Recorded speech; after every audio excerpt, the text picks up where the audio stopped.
To start things off, I'm going to take the Cavalier for its MoT, but I've done no preparation on it whatsoever. In fact, I haven't moved it since I went and had a go at getting that Senator to run, which was a couple of weeks ago now. Because when I went to start this, the fuel pump relay wasn't in it, so I had to go and find that. Then I had to go and put air in one of the tyres, and then the bonnet release thing had come off as well, so I had to go and get a set of grips to open the bonnet. So I've just been giving it a bit of a warm up and cleaning the brakes off it and get some heat into it. It takes ages for this car to heat up. The thermostat's fine, it's just the way that it is. So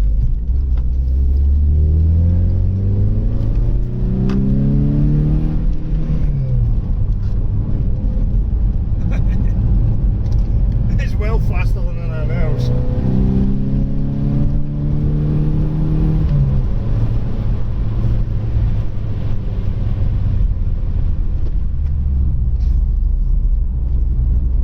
We'll go to the MoT station.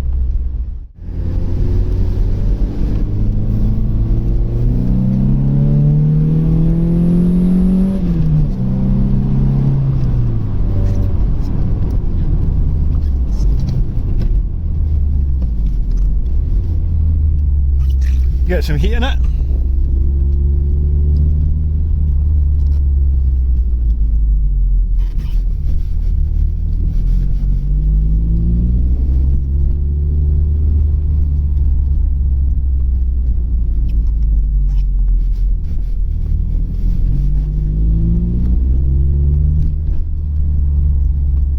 A lot of potholes.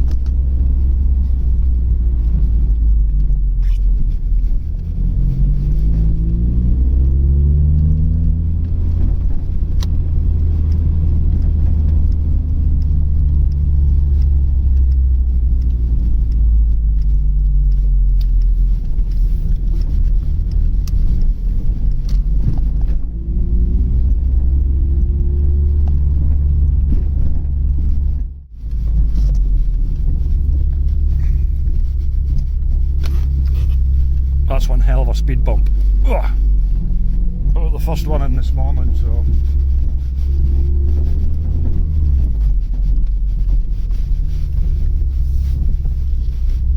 Or at least we should be.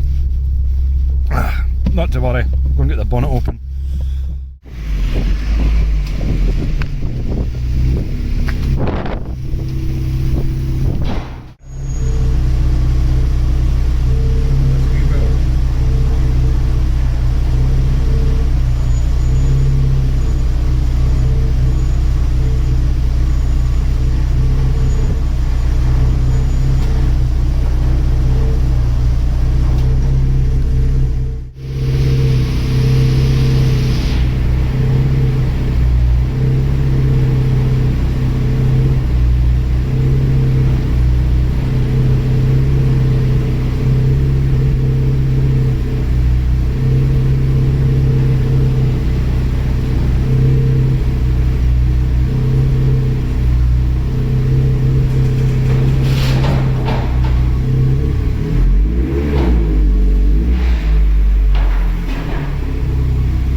nothing too major to worry about. That's all pretty normal Cavalier stuff.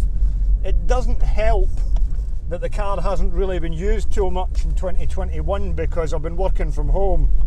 It was fairly racking up the miles before they decided I wasn't allowed in the office anymore, because I was running it, doing like 50-mile round trips in it per day. So we'll need to go and we've got about half a tank of petrol in it, so I'll have to give it a bit of a kick in and put some fuel injector cleaner and super unleaded in it to get those emissions down.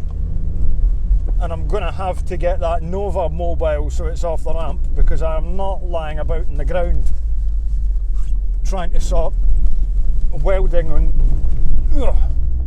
things. I know that this road's like a shortcut, but I don't know why I bother using it because it's so bumpy.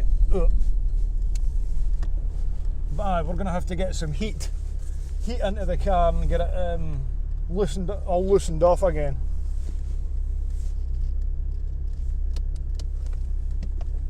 Come on.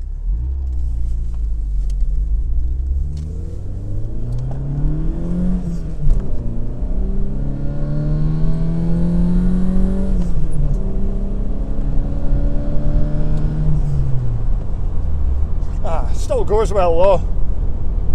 Suppose I should give it a service as well, because the last time I serviced it was, but getting on for a year ago. It was lockdown, the early part of it.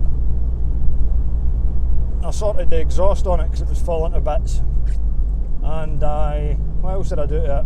Oh, I painted down one side of it as well.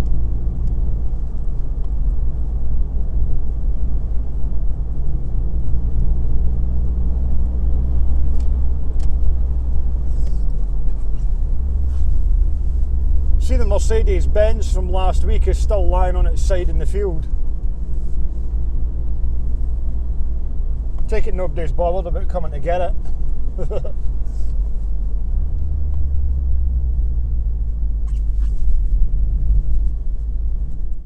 Yeah, so like I said before, the MoT is not too bad. Few spots of welding, clean the brakes off, CV boot, clamp up a fuel pipe, sort the headline, and the emissions are too high on it, so yep, and give it a good run and get some heat back into it because it hasn't been used enough. But I like taking the car to RCA because it's a good thorough MOT that Billy does on it. I'm not wanting stuff like skipped over, because it's important with the age of the car that things are kept right on it. So next thing to do today is go and get that tyre put in the Irmscher wheels for the Omega and get some discs and pads on it. I can worry about the Cavalier next week once I've got the Nova running, which I need to get off the ramp first before I start messing about with this. So aye, better get on with it.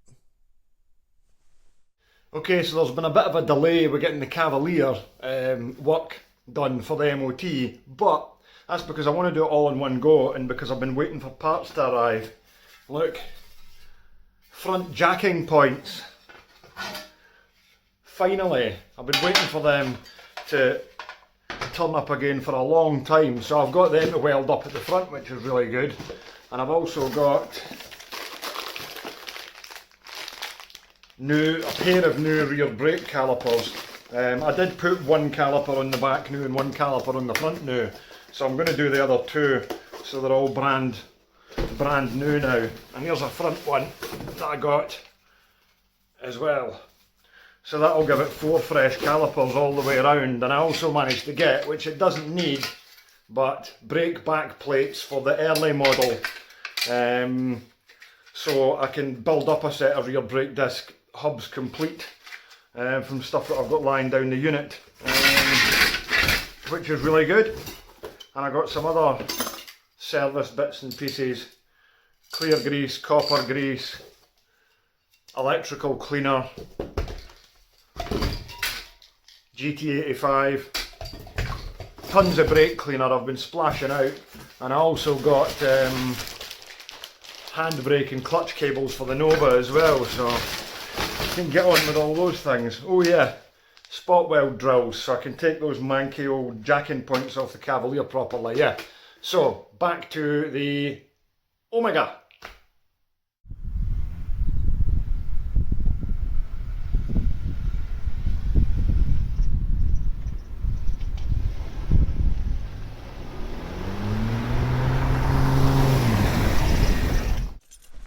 Okay, so part 2 of Saturday.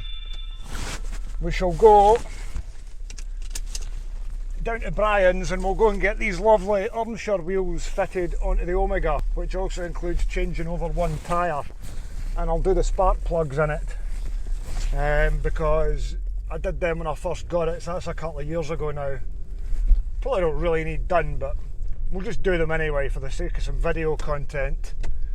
And what else was I going to do to it? Oh yes, front brake discs and pads, and I'm going to strip the back discs off them just to check the internal shoes for the handbrake, because I've never had a look at them before, and they'll obviously be the 21-year-old examples, so just to make sure everything's alright in there. That's just part of standard servicing. But first I've got to nip down to my workshop to get my soldering iron because Brian's isn't working properly.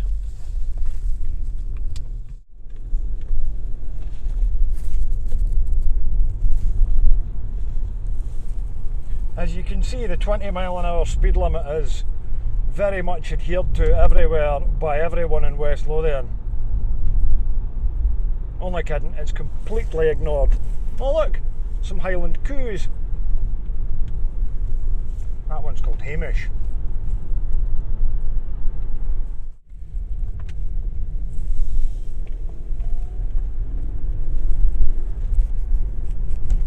I think I'm going to have to get some petrol.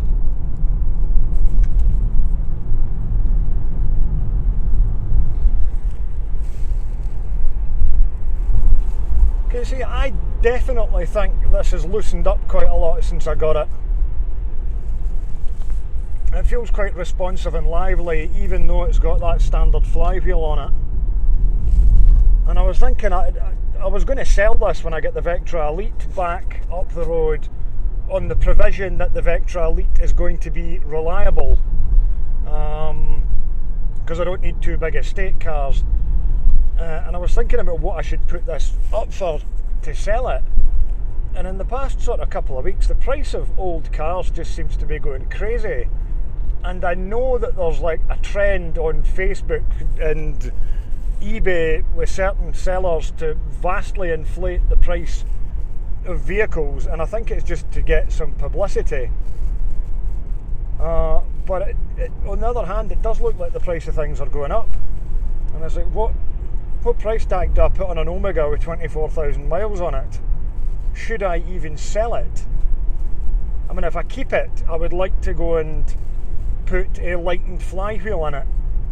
I've also got a 3-litre engine sitting down the workshop, which was rebuilt many years ago.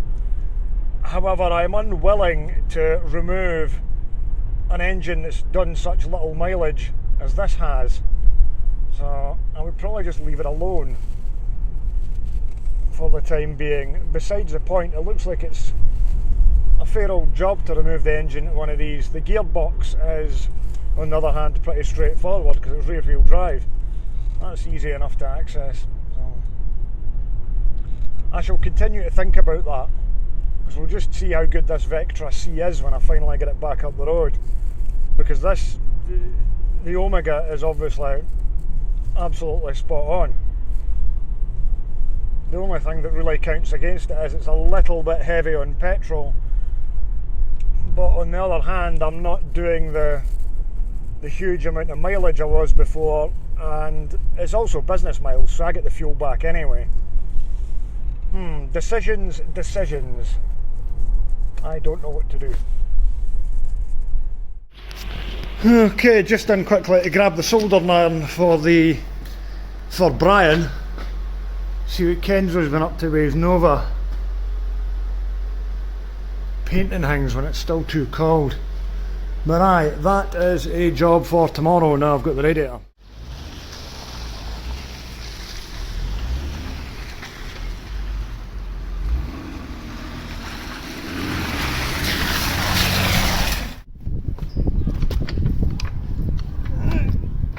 Time for some standard issue car mechanics. A new set of discs and pads on this.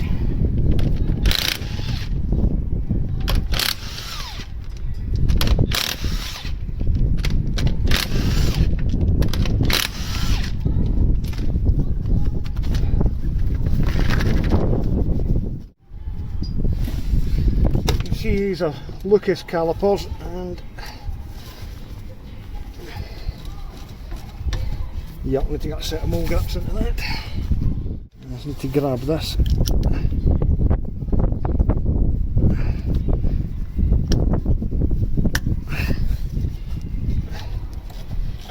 we go.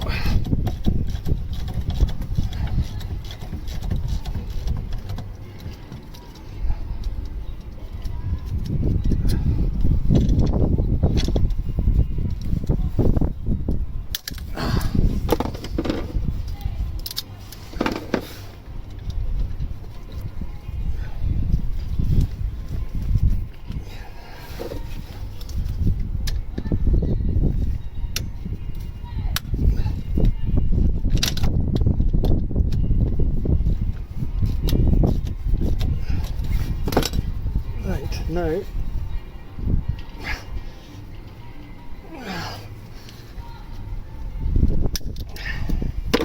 caliper should lift up.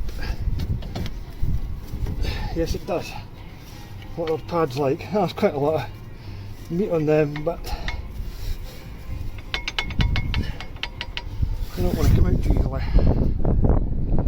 I think our pads are a bit jammed in the carrier. There we go. General Motors, they'll be the original ones that came with the car, I would imagine. We've got that off, and then we've got two 17s, I think, the looks of it. I wonder if we'll get them with a gun.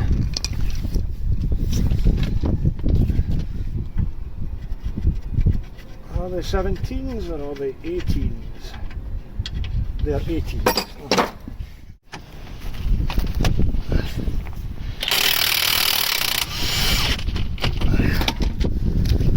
Go. Caliper off. This is on a short flex, eh? Is it going to sit there? Probably not.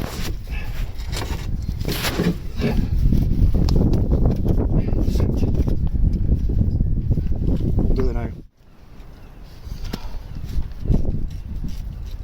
This retaining screw.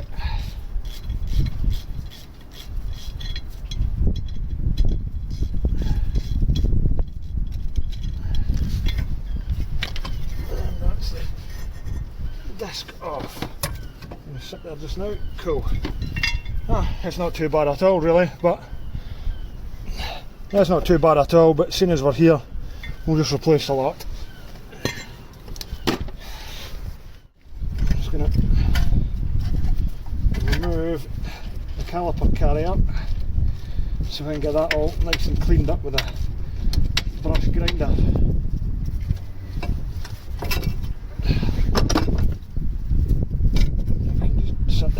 Beautiful.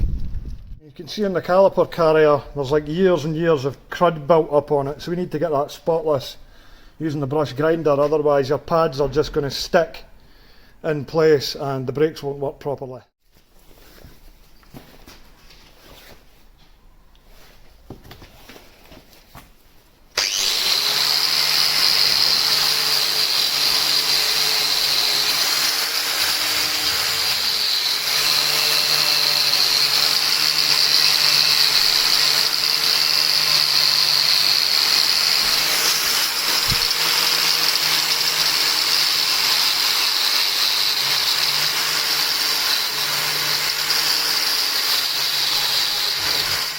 We're going to clean the hub, because if you don't get this clean, your disc's not going to sit properly on the hub, and then it'll end up warping.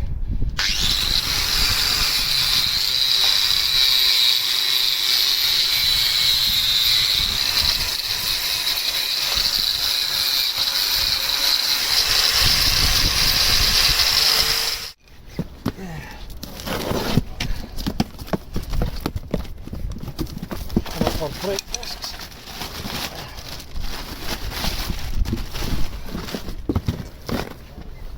I'll give these a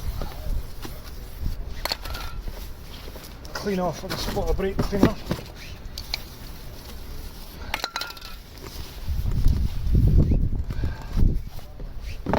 Perfect. I'm just going to stick a bit of copper grease on the hub, so the brake disc will come back off again. Should probably use a brush for that, but I don't know where one is, so this will do. You don't need loads and loads of it, just a coating, a light coating.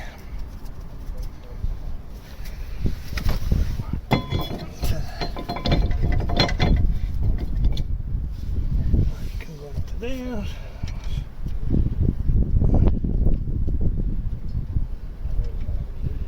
Go in here. Come on.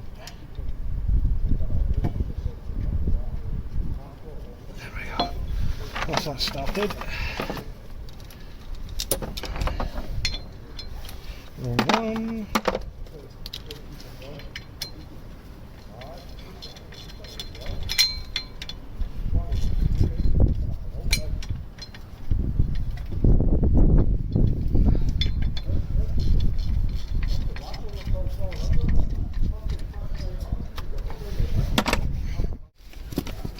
you'll be able to see how nice and clean that is now for the pads. Ready to go into it. So,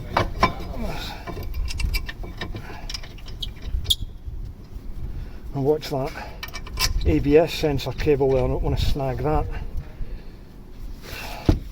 And I'll just put these in one setting down from max on the gun, and then I'll, oh, wrong way. And then I'll check them by hand.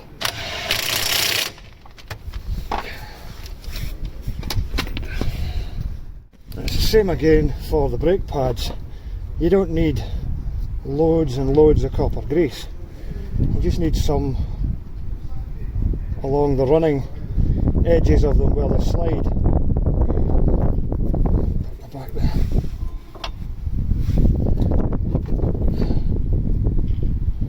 Just enough to help them move easily. Some people go and put half a tin of copper grease on these, and there's really no need to.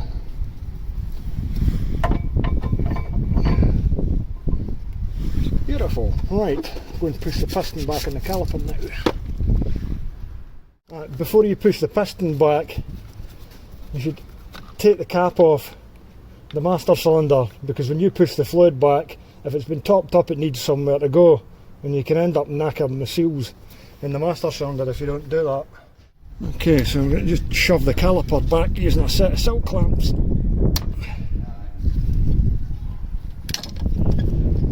One bit at a time.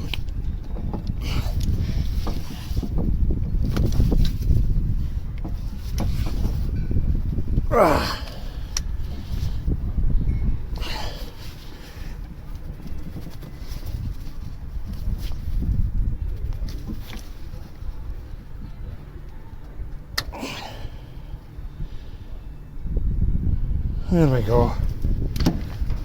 There's one. Tighten it gradually each time.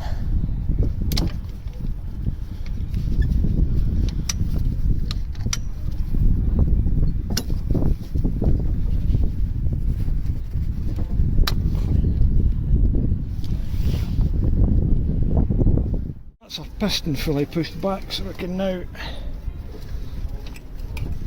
slot the caliper over the top and put the bolts in.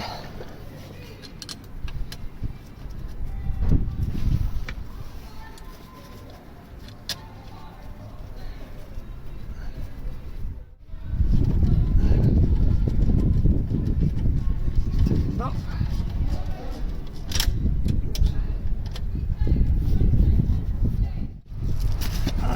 Same again. Wee bit of copper grease on the hub, so our wheel will come back off when we need it to. And that's the Irmscher wheels going on as well. Courtesy of Jake. Thank you very much. Need to get them refurbed, and we'll see how we go with these Maxxis tyres. Maxxis is quite a good name though, so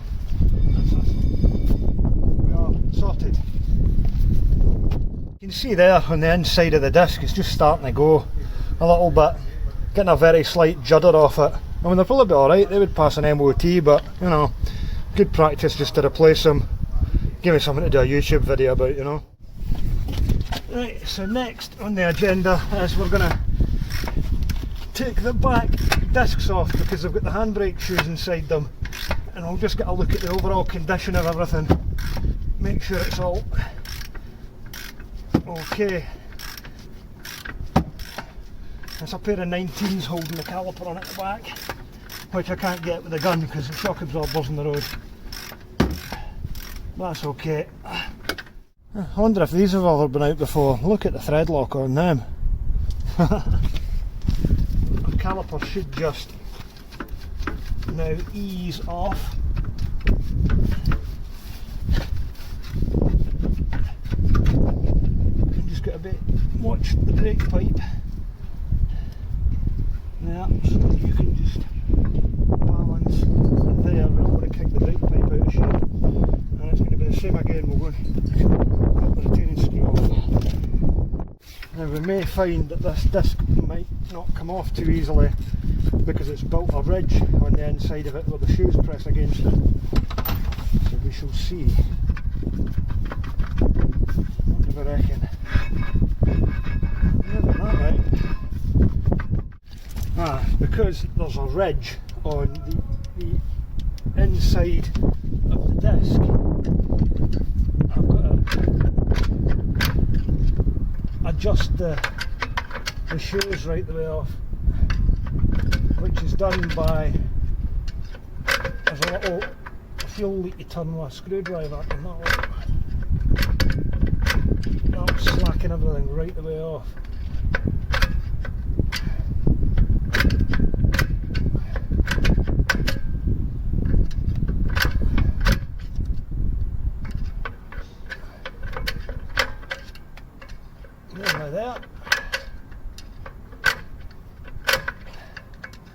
Now that's slacking right the way off now. So, now you can see on the disc there's this ridge running right the way along the edge of it, and when you're servicing it's good every year to get that off and get a die grinder onto it, which will go and clean it up, which means the disc will come off easier. But there's a fair ridge worn into that, so we'll probably need to adjust them quite far out to get a good solid handbrake on it. But yeah, I should probably get some discs for it as well in the not too distant future, but they're okay for now. I'm just using a die grinder end on the cordless drill. There's enough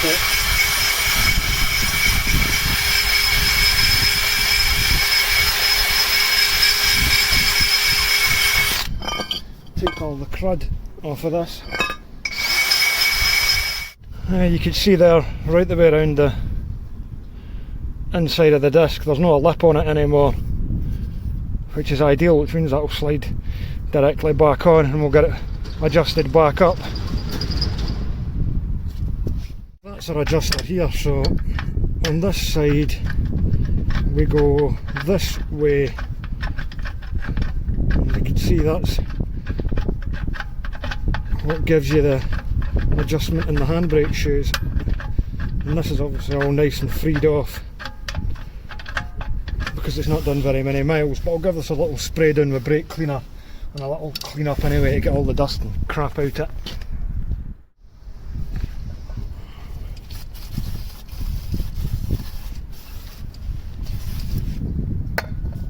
I'm just going to put a little bit of grease in,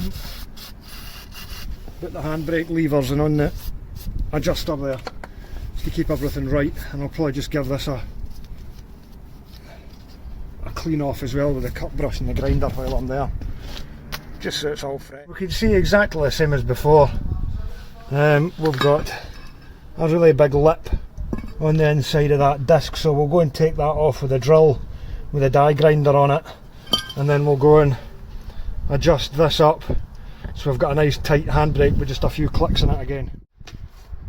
Okay, so I've got the front brakes done in the Omega and cleaned up the back ones. That's all I'm doing today because I'm starting to run out of light. I've still got the spark plugs to go into it, but I had a look at it and I forgot how much stripping out it was to actually fit them. And I've got the fuel filter to do in it as well, but I'll wait until I've got it up on the ramps to go and do that. And I'm also going to change the brake fluid in it as well, because it's quite dark coloured. I've also just put new drive shaft gaiters on these, which is for the Nova, but I didn't video doing it because it's a horrible, greasy, messy procedure, and I don't want grease all over my phone. Aye, so that'll do for Saturday. I've come across a complication with the Irmscher wheels in that none of them hold air. They've been sitting for a long time in a shed, so it's leaking out the rim loads, so I'm going to have to strip them all down to seal them all up and balance them all again, which is another couple of hours work. So I have, for the time being, just put the Astra H wheels back on the Omega, because, you know, they stay inflated, which is always nice. Actually, now that I think about it, I've got a much better idea about what to do with the Irmscher wheels. There's a powder coat in place that'll do a good deal on them, so I'm just going to send them away there complete, and then they'll take them off, and then I'll come back fitted and balanced and perfect, and they can fit this new Avon tyre that I got for them as well, which saves me a lot of messing about. So aye, that's us finished. Time to go for dinner at my mum and dad's, which is my highlight of the week ever since coronavirus arrived. Catch you later.